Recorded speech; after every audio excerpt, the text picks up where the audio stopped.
So students, today we will see question number 8। Purposely ये question मैं आपको explain करना चाहता हूँ because in this question gross profit is already given to you. आपको already gross profit दिया है और आपको इस प्रॉब्लम में सिर्फ नेट प्रॉफिट निकालना है और टैली करना है। तो ये बहुत इजीली और बहुत जल्दी टैली होने वाला प्रॉब्लम है, लेकिन इसमें एक असेट से रिलेटेड एक एडजस्टमेंट है जो मुझे अच्छी तरह एक्सप्लेन करनी थी। दैट्स वाई क्वेश्चन 4 के बाद मैं डायरेक्टली क्वेश्चन 8 आपके लिए लेके आया हूँ। सही, on your screen question number 8 first adjustment जरा केयरफुली देखो। Gross profit amounted 34,500। So gross profit आपको डायरेक्टली दिया है। चलो चालू करते हैं। Partnership final account text book practice problem question number 8। Again you can see there are some hidden adjustment, जैसे 10% bank loan taken on 1 October 2018। So tick mark करते हैं। After that land and building, ये ही adjustment मुझे explain करना था, तो इसे मैं जब आ जाएगा, हम जब पोस्टिंग करेंगे तब अच्छी तरह बता दूंगा। लैंड एंड बिल्डिंग पे जो एडजस्टमेंट है वो। देन इंश्योरेंस है, 15 मंथ का पे किया है, इससे पहले भी मैंने एक्सप्लेन किया है। फाइनेंशियल ईयर हमारा 12 मंथ का होता है, लेकिन 15 मंथ का पैसा पे किया है तो प्रीपेड हो गया। डेप्रिसिएशन है फर्नीचर पे, एंड अब एज यूजुअल हमारा फर्दर बैड डेट और न्यू आइडेंटिटी। सबसे पहले ट्रायल बैलेंस पोस्टिंग कर लेते हैं। Insurance tick mark, inner column, land and building. अब ये देखो, मैंने लिखते समय इसको थोड़ा अलग तरीके से लिखा है बिकॉज ये मैं आपको जो ब्रैकेट में दिया है वो एक्सप्लेन करना चाहता हूँ। सी, आपके लैंड एंड बिल्डिंग का वैल्यू 50,000 है, लेकिन ब्रैकेट में दिया है एडिशन ऑफ ₹20,000 WEF, मतलब with effect from 1 July 2018। Try to understand. Balance sheet का ऊपर का डेट है 31 मार्च 2019।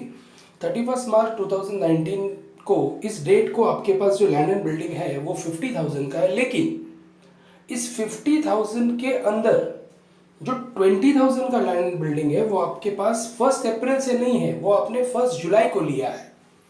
इसका मतलब 1 अप्रैल से आपके पास सिर्फ 50 माइनस 20 30,000 का लैंड एंड बिल्डिंग था। देन 1 जुलाई को आपने और 20,000 का लैंड एंड बिल्डिंग लिया। इस तरह 31 मार्च 2019 को आपके पास जो लैंड एंड बिल्डिंग है वो 50,000 का है।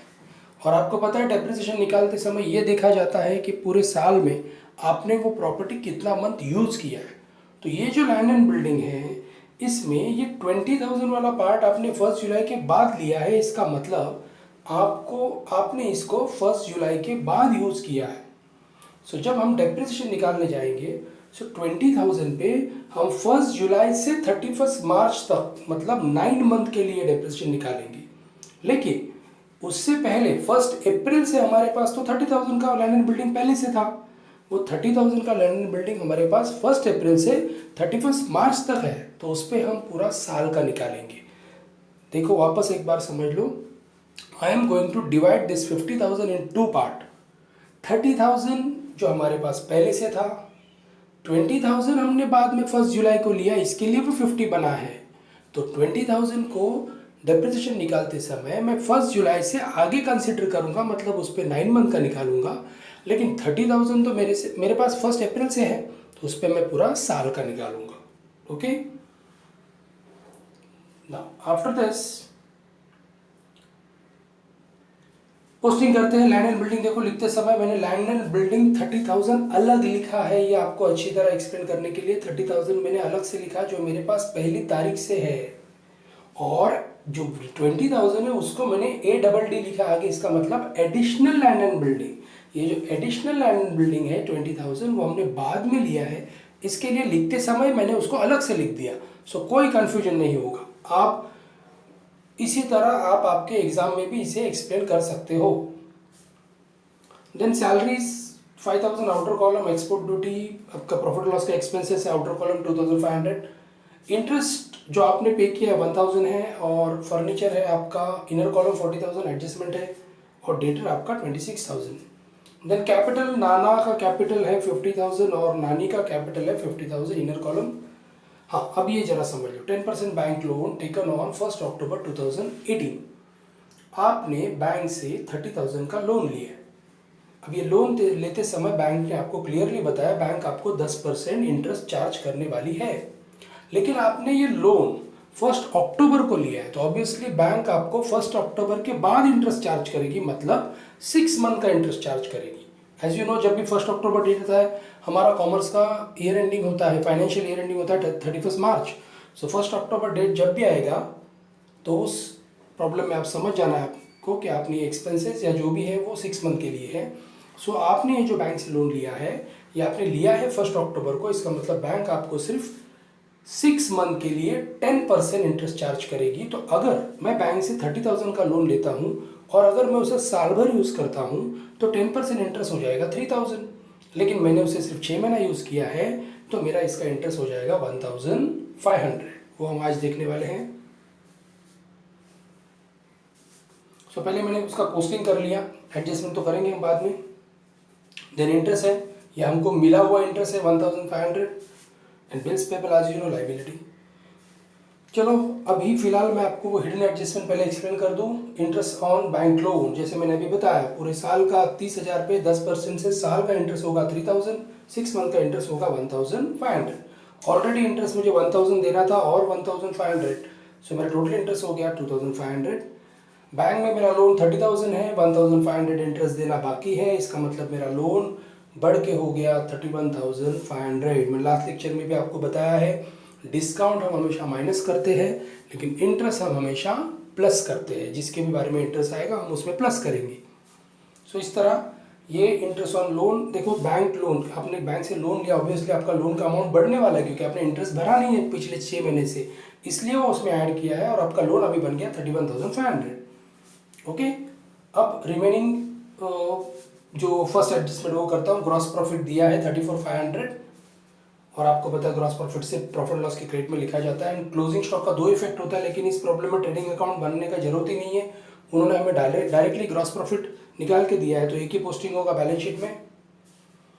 तो इस तरह 2 फर्स्ट और लास्ट एडजस्टमेंट मैंने कर लिया। अब सेकेंड, थर्ड और फोर्थ एडजस्टमेंट हम नेक्स्ट पेज पे देखते हैं। देखो आ गए हम लोग, जितने अभी तक ट्रायल बैलेंस के जो पोस्टिंग थी वो कर ली और 2 एडजस्टमेंट का इफेक्ट मैंने दे दिया, ग्रॉस प्रॉफिट भी लिखा है और क्लोजिंग स्टॉक भी लिखा है। चलो अभी सेकेंड एडजस्टमेंट देखते हैं। Insurance paid for 15 month, insurance हमने 1 अप्रैल को पे किया है 15 मंथ के लिए। मेरे पिछले लेक्चर में भी मैंने इसे एक्सप्लेन किया था, आपने 15 मंथ का इंश्योरेंस पे किया है। फाइनेंशियल ईयर हमारा 12 मंथ का होता है, इसका मतलब आपने 3 मंथ का ज़्यादा इंटरेस्ट पे किया है। सो अगर 15 मंथ का आपका इंश्योरेंस 15,000 है तो ऑब्वियसली 3 मंथ का इंश्योरेंस 3,000 हो गया।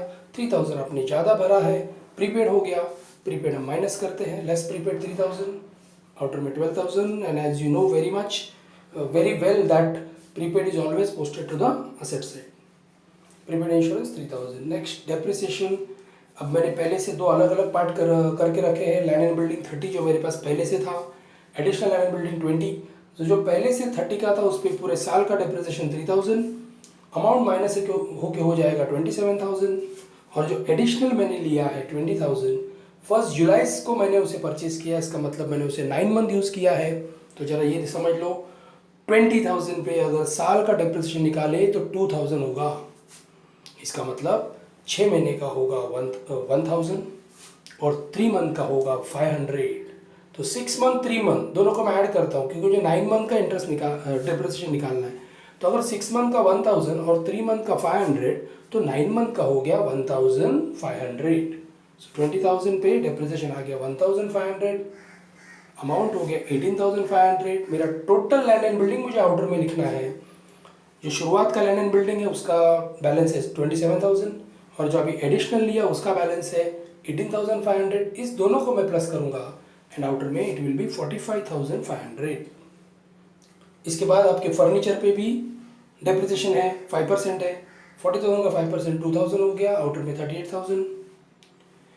ये दोनों, ये जो लैंड एंड बिल्डिंग का डेप्रिसिएशन लिखते समय मैं एक साथ लिखूंगा 4,500।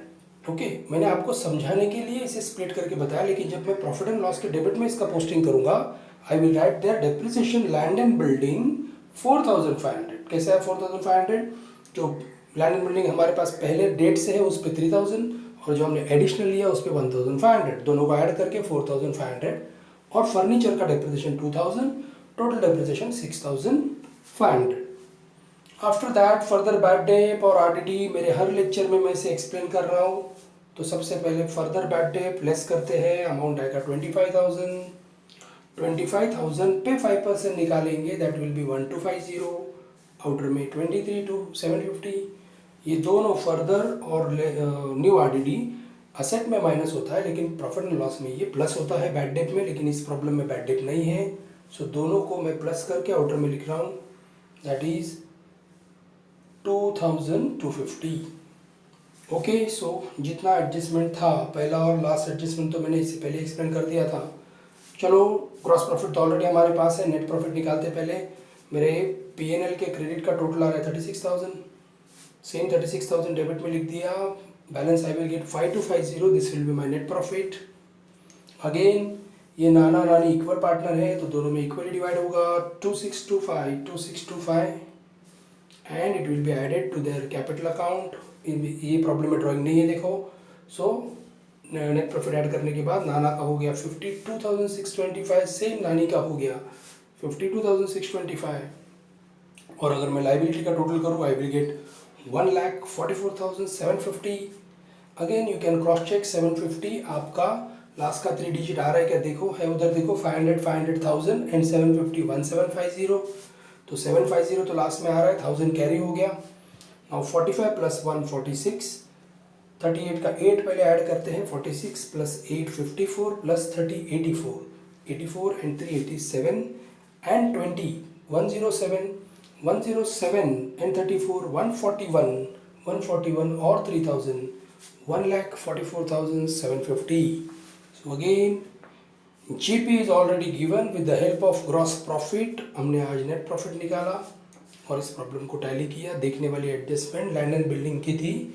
असेट अगर आपको स्प्लिट में दिया होगा तो उसे क्या करना है, ये मुझे समझाना था। So keep watching my videos and I think अभी मैंने जितने भी फाइनल अकाउंट के वीडियोज़ डाले हैं वो सब देखने के बाद आपके मैक्सिमम डाउट क्लियर हो गए रहेंगे। Thank you and all the best.